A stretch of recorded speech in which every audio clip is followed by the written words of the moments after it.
찬양으로 고등부 주일 예배를 시작하시겠습니다.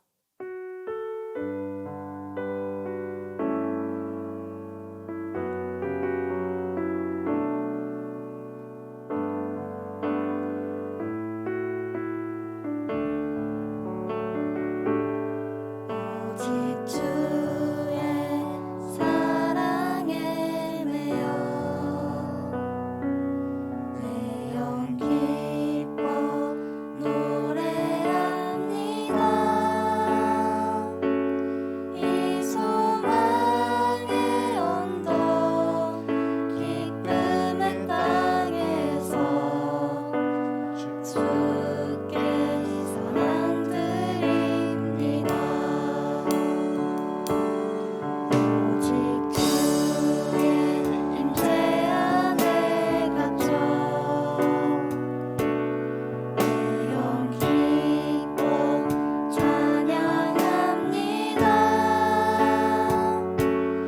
이 소명의 언덕 거룩한 땅에서 주께 경배드립니다.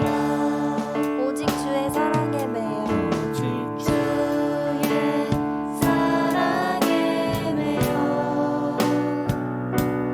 내 영 기뻐 노래합니다. 이 소망의 언덕 기쁨의 땅에서 주께 사랑 드립니다. 오직 주의 임재 안에 갇혀 내 영 기뻐 찬양합니다. 이 소명의 언덕 거룩한 땅에서 주께 경배드립니다. 주께서 주신 모든 은혜 나는 따를 수 없네.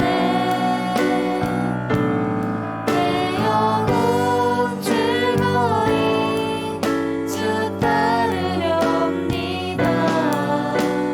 주께 내 삶 드립니다. 오직 주의 사랑에 매여 오직 주의 사랑에 매여 내 영 기뻐 노래합니다. 이 소망의 언덕 기쁨의 땅에서 주께 사랑 드립니다.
우리를 사랑하시는 하나님 아버지, 한 주간도 우리를 건강하게 지켜주셔서 감사합니다. 이제 곧 새 학기가 시작됩니다. 새로운 친구들과 선생님을 만나 잘 지낼 수 있도록 하나님께서 도와주세요.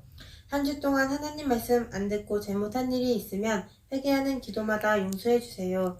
우리가 살아가는데 어려운 일이 있거나 힘든 일이 있을 때마다 하나님께 간구드립니다. 다 들어주시고 해결해 주시고 응답하여 주세요. 목사님의 설교 말씀이 이번 주를 살아갈 수 있는 원동력이 되게 해주세요. 예수님의 이름으로 기도합니다. 아멘.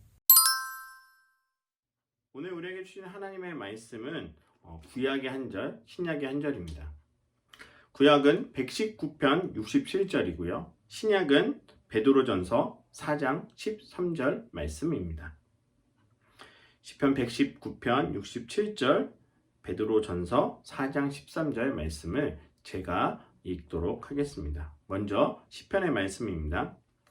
내가 고난을 받기 전에는 방황했는데 이제는 주의 말씀을 지킵니다. 베드로전서 4장 13절 말씀입니다. 오히려 여러분이 그리스도의 고난에 참여하게 된 것을 기뻐하십시오. 이는 그분의 영광이 나타날 때 여러분이 크게 기뻐하고 즐거워하게 하려는 것입니다. 아멘. 오늘의 말씀의 제목은 고난은 성숙하게 한다입니다. 예전에 제가 드라마에서 인상적이었던 장면이 하나 있었습니다. 남자아이, 어린아이입니다. 한 7살 되는 아이 한 명과 그 다음에 그 여자친구가 나와요. 둘이서 막 재밌게 놀다가 이 여자아이가 넘어져서 무릎에 피가 나요. 그래서 이 남자친구가 막 뛰어가서 선생님을 불러서 이제 소독약을 들고 선생님이 오는데 이 여자아이가 소독약을 바르면 아프다는 것을 아니까 막 계속 울면서 막 그 소독약을 뿌리기 싫어하는 거예요. 이때 이 남자친구가 이렇게 울고 있는 여자친구에게 다가가서 이렇게 이야기합니다. 조금만 참아. 아픈 만큼 성숙해지는 거야. 이렇게 이야기합니다.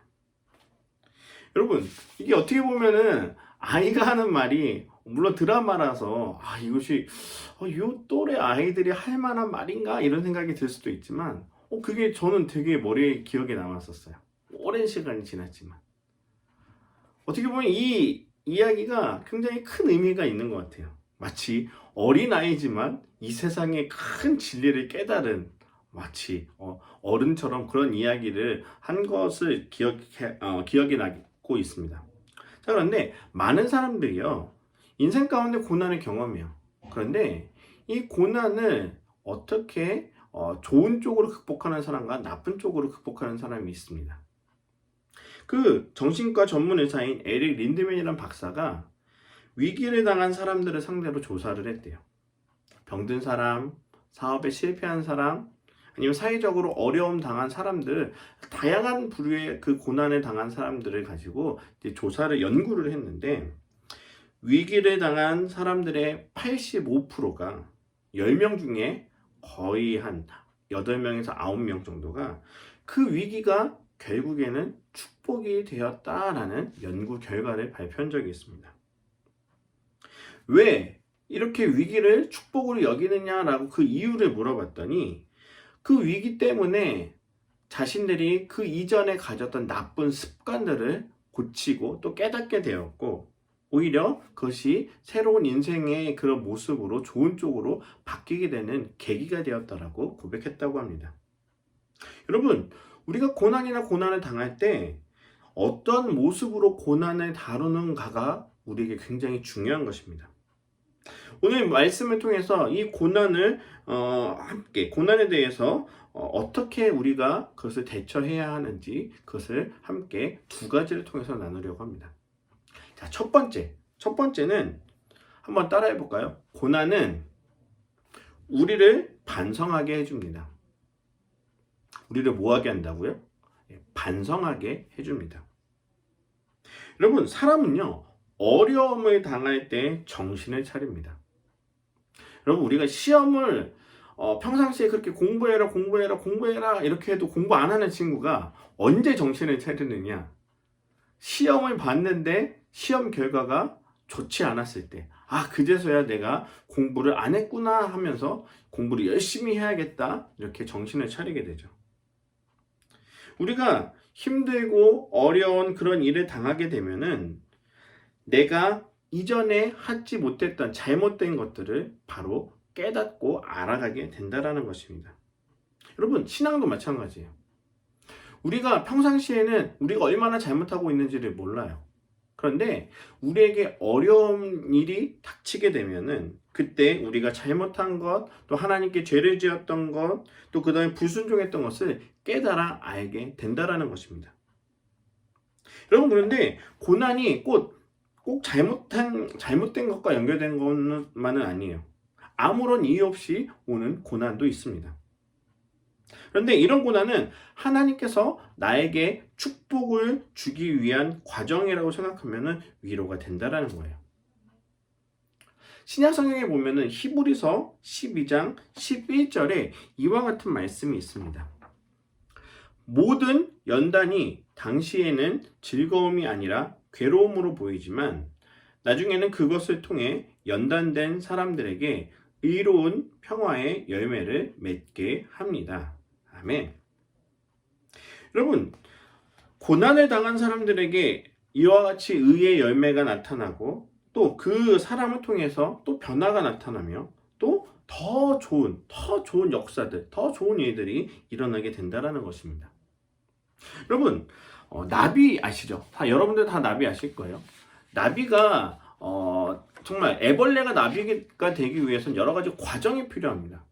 처음에는 아주 작은 그런 애벌레였다가 그 다음에 이제 번데기가 되죠. 꼬치가 되죠. 그 다음에 이제 마지막에 그 꼬치에서 이제 날개를 펼치고 나와서 그 다음에 이제 나비가 되는 것입니다. 여러분, 근데 이 나비는요, 그 번데기 그 꼬치의 과정에서 이것을 고치의 과정이죠. 고치의 과정에서 이것을 깨고 나오기 위해서 굉장히 많은 에너지와 노력을 합니다. 아주 힘들게 나와야 돼요. 그래서 힘들게 나와서 그때 날개를 펼칠 때 그제서야 이제 날게 됩니다. 그런데 만약에 이 고치가 나비가 되기 위해서 나올 때 만약에 사람의 도움을 받아서 거기에서 그냥 쉽게 그 고치에서 나오게 되면은 날개를 펼친 지 얼마 되지 않아서 이 나비는 그대로 땅에 떨어져서 죽게 된다고 합니다. 그 이유는 바로 고치에서 이 날개를 펼치고 나올 때 죽도록 안간힘을 써야지 날개에 혈액이 공급되고 또 그렇게 순환된 날개가 드디어 날개짓을 하면서 그 힘을 얻을 수 있기 때문이라고 합니다. 만약에 사람의 도움을 받아서 그 고치에서 나온 그 나비는 결국에 날개에 힘이 없기 때문에 결국에 날지 못하고 결국에 땅에 떨어져서 그렇게 죽음을 맞이하게 된다는 것입니다. 여러분, 이것은 자연의 섭리이기도 하지만 우리 사람들에게도 동일하게 일맥상통하는 그런 진리이기도 합니다. 여러분, 우리가 이와 같이 힘들고 어려운 상황이 있다 할지라도 그런 상황 가운데 그것을 힘들고 어렵다 할지라도 그것을 우리가 고난으로만 여기는 것이 아니라 오히려 그것을 반성하며 오히려 그것을 극복하기 위해서 노력한다면은 반드시 그 고난은 고난으로 끝나는 것이 아니라 또 다른 기회이자 또 다른 소망의 순간이 될 수 있다는 것입니다. 여러분, 우리가 이와 같이 죄로 인하여서 하나님의 말씀대로 살아가지 못했던 우리들의 모습을 우리가 어려움을 통해서, 고난을 통해서, 아니면 이 사순절 기간을 통해서 하나님의 그 사랑을 다시 한번 기억할 때 우리가 그 전에 잘못했던 우리의 모습들을 다시 한번 되돌아볼 수 있는 그런 기회가 바로 이 사순절의 기간이라는 것입니다. 여러분, 우리는 항상 하나님의 말씀대로 살아야 돼요. 그런데 하나님의 말씀대로 사는 것은 어렵습니다. 그리고 내가 하나님의 말씀대로 잘 살고 있는지조차도 모르는 경우가 너무나도 많다는 거예요. 여러분, 사람은요, 교만하게 되면 하나님의 말씀을 잊어버려요. 우리에게 어려움이 없으면 그것을 잊어버리고 내 마음대로 살려고 하는 게 사람의 습성입니다. 여러분, 이스라엘에서나 중동에서는 양을 많이 키우는데 양들은요 이런 습성이 있대요. 풀을 뜯어먹고 배가 부르면 눕기를 좋아한다고 합니다. 그런데 그렇게 눕고 그냥 계속 가만히 있으면은 양들이 어떻게 되느냐? 위장에 병이 생겨가지고 이렇게 몸에 여러 가지 문제가 생긴다고 합니다. 그래서 양을 키우는 그런 지혜로운 목자들은 어떻게 하느냐? 바로 양들 사이에 염소나 아니면 다른 동물들, 개 같은 것들을 같이 키워서 그 양들이 끊임없이 계속 움직일 수 있도록 만든다고 합니다. 특별히 염소를 갖다 놓으면은 염소의 특징이 누워있는 양을 보면은 본능적으로 가만히 있지 못하고 계속 뿔로 들이받으려고 한다고 합니다. 그래서 이 양들은 이 염소를 피해서 계속 돌아다니기 때문에 사력을 다해서 도망가기 때문에 양들은 운동을 해서 건강해지고 또 염소는 양들을 운동시키는 이런 좋은 순환들이 일어난다고 합니다. 여러분, 고난을 통해서 인생 역전을 이룬 사람들은요, 고난을 통해서 자신의 삶을 반성한 사람들입니다. 우리에게 만약에 고난이 없다고 한다면 우리는 우리의 삶을 반성할 수 없게 되기 때문입니다. 여러분, 이 사순절을 여러분들 어떻게 보내고 계십니까? 사순절은 예수님의 고난을 생각하는 날입니다. 이 사순절에 이 고난은 우리를 다시금 되돌아보는 우리들의 삶의 모습을 다시 한번 반성하게 하는 그 하나님의 기회라는 사실을 우리가 꼭 기억하시기 바랍니다. 그렇기 때문에 우리는 우리의 교만했던 모습, 또 제된 모습을 다시 한번 반성하고 하나님의 말씀으로 나아가는 그런 노력으로 이 사순절의 시간을 보내는 여러분들이 되셔야 한다는 것입니다. 자, 두 번째. 오늘 제가 하고자 하는 두 번째 메시지의 그 목적은 바로 고난은 하나님의 영광을 위한 준비라는 사실입니다. 한번 따라해 볼까요? 고난은 하나님의 영광을 위해 하는 것입니다.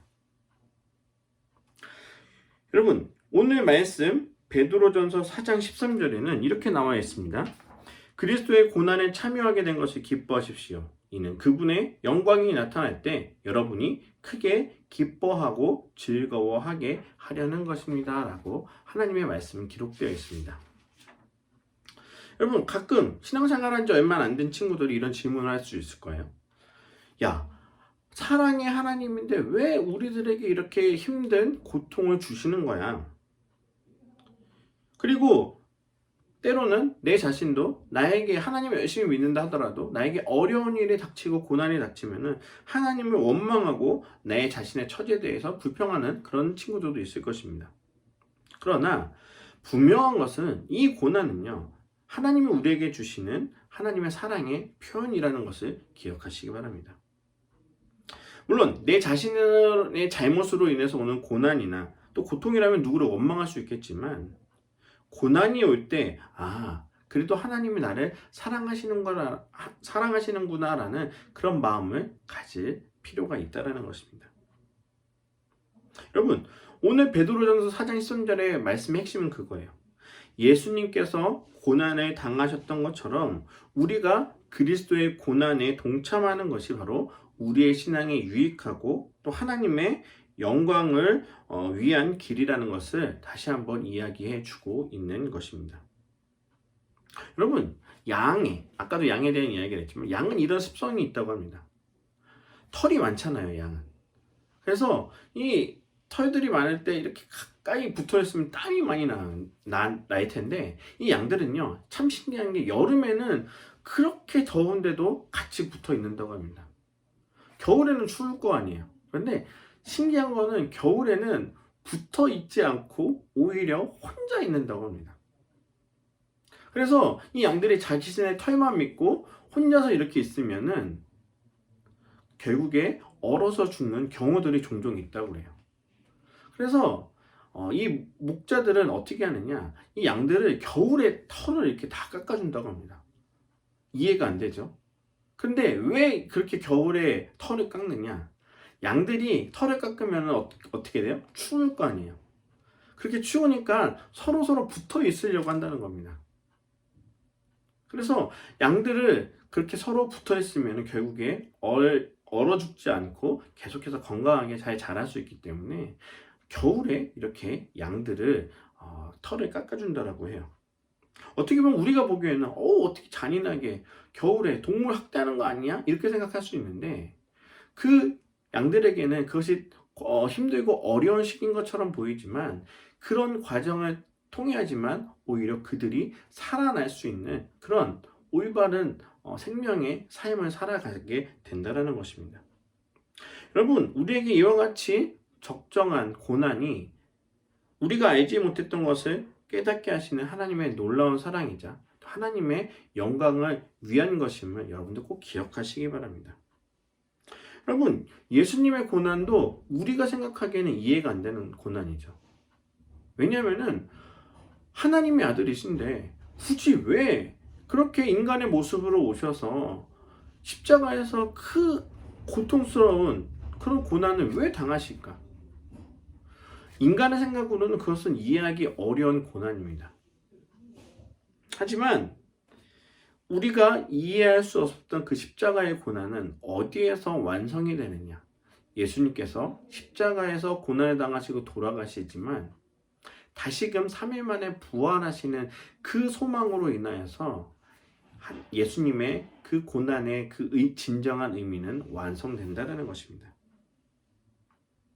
여러분, 사순절 기간에 우리가 예수님의 고난을 바라볼 때 십자가와 그 가시 면류관만 바라보는 것이 아니라 그 이후에 예수 그리스도를 통해서 우리에게 보여주시는 하나님의 영광을 보셔야 한다는 것입니다. 우리가 예수님께서 이 세상에 오셔서 많은 고난을 받으셨는데 그 이유는 첫 번째 이유는 우리가 다 알다시피 우리의 구원을 위한 것이고 또 다른 하나는 그리스도인들이 이와 같이 예수님이 당하신 고난을 바라보면서 그것이 본이 되어 우리에게도 그런 고난이 닥친다 할지라도 그것을 견뎌내고 나중에 하나님의 영광을 위해 하기 위한 하나님의 계획이셨다는 것입니다. 우리가 이 땅에 받은 고난은 예수님이 십자가에서 달리신 고난에 비하면 정말 아무것도 아닙니다. 우리가 예수님이 우리들에게 보여주셨던 그 사랑, 그 십자가에서의 그 사랑을 우리가 볼 때 우리가 이 세상을 살아가면 힘들고 어렵다 할지라도 우리가 예수 그리스도의 고난에 함께 동참할 수 있기 때문입니다. 여러분, 하나님은 우리를 사랑하시기 때문에 예수님을 통하여서 이 사랑의 본보기가 되셨고 때로는 우리들에게 아무런 우리가 이해할 수 없지만 이와 같이 하나님은 우리에게 고난을 주실 때가 있다는 것입니다. 그리고 또 그 고난을 통해서 우리가 비록 힘들고 어려운 순간이 있다 할지라도 하나님의 그 영광을 위해서 우리가 사용되게끔 하나님의 계획이 있다는 것입니다. 여러분, 우리가 이 말씀을 기억하며 이 사순절을 그냥 보내는 것이 아니라 예수님이 당하신 고난을 바라보고 또 우리가 그 고난에 우리에게 닥치는 그 고난을 어떻게 대처하며 살아야 되는지 다시 한번 깨닫는 그런 은혜의 시간이 되길 바랍니다. 여러분, 우리가 코로나를 보내면서 너무나도 힘들고 어려운 시간을 보내고 있어요. 그런데 이것에만 좌절하고 또 우리가 절망하는 것이 아니라 우리가 이 고난을 통해서도 우리가 하나님이 우리에게 어떤 영광을 보여주실지를 기대하며 오히려 하나님을 위해서 우리가 무엇을 할 수 있을지를 더 고민해보는 그런 사순절을 여러분들이 보내셨으면 좋겠습니다. 하나님은요, 여러분 한 명 한 명을 사랑하고 계십니다. 저도 사랑하고요, 여러분들의 선생님도 사랑하고요, 여러분들 자신들 한 명 한 명을 하나님이 너무나도 사랑하고 계십니다. 우리가 그런 사랑을 기억하면서 이 사순절에 예수님의 고난을 우리가 본받고 또 그로 인하여서 우리에게 주신 사랑을 기억하며 또 우리에게 아무리 힘들고 어려운 고난이 닥친다 할지라도 하나님의 그 뜻을 기억하며 그 사랑으로 우리의 마음이 더욱더 따뜻해지고 우리의 삶이 변화되는 여러분들이 되기 바랍니다. 하나님은 우리를 사랑하시기 때문에 때로는 우리들에게 고난을 주시는 이 사실도 여러분들 꼭 잊지 마시기 바랍니다. 우리가 이런 말씀을 기억하고 또 그것을 한 주간 동안 살아가면서 또 여러분들이 이제 개학을 하죠. 이렇게 새로운 학기가 시작되죠. 또 새로운 학기가 시작된다는 것은 우리에게 또 다른 설렘과 또 다른 두려움을 우리들에게 제공하죠. 그렇지만 그 설렘과 또 여러 가지 두려움 속에서 하나님이 주시는 그런 기쁨을 누리는 그런 여러분들의 생활이 되기를 간절히 소망합니다. 기도하겠습니다. 하나님 감사합니다. 하나님 오늘도 이 말씀처럼 우리가 고난을 통하여서 우리가 성숙되는 그 하나님의 뜻을 다시 한번 기억하기를 원합니다. 우리가 고난을 바라볼 때 그것을 어려움으로만 여기는 것이 아니라 오히려 하나님이 주신 기회이자 하나님이 우리를 사랑하시는 마음인 것을 깨닫고 우리가 이것을 위해서 함께 기도하며 나아가는 저희 모두가 되게 도와주시옵소서. 함께 해줄 것을 믿사오며 예수님의 이름으로 기도드립니다. 아멘. 우리 준비하신 예물을 물론 온라인으로 드리는 거지만 우리 같이 이것을 위해서 찬양하며 함께 하나님께 올려드리도록 하겠습니다.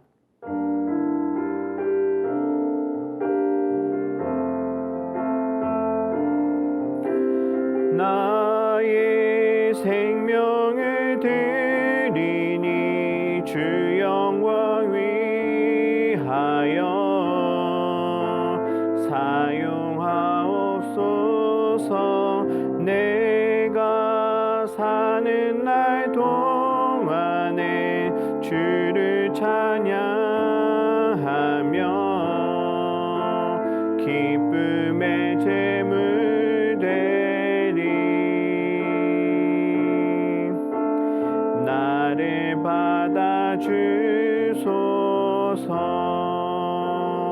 받아주소서. 기도하겠습니다. 하나님 감사합니다.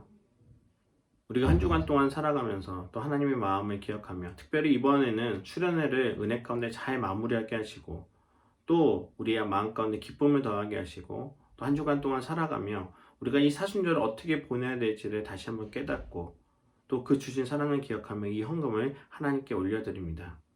하나님, 우리가 드리는 모든 헌금을 기뻐 받아 주시옵소서. 우리가 비록 온라인으로서 예배 시간에 하나님께 직접 드리지는 못하지만 또 우리가 이와 같이 계좌이체를 통하여서 드려지는 하나님에 대한 이 헌금을 또 하나님께서 귀하게 사용하여 주시고 또 우리들의 마음 가운데 하나님에 대한 사랑과 그 감사를 잊지 않으며 그것을 계속해서 하나님께 표현하고 고백하는 저희 모두가 될 수 있도록 도와주시옵소서. 그래서 우리가 한 주간 동안 살아가면서 매일매일 매 순간마다 하나님께 감사할 수 있는 마음을 더하여 주시고 또 우리가 이 헌금을 통하여서 하나님의 놀라운 일들이 계속해서 확장되어지고 더 많이 발전되어질 수 있도록 기대하며 하나님께 기도하며 나아가는 저희 모두가 되게 도와주시옵소서. 함께 해줄 것을 믿사오며 예수님의 이름으로 기도드립니다. 아멘.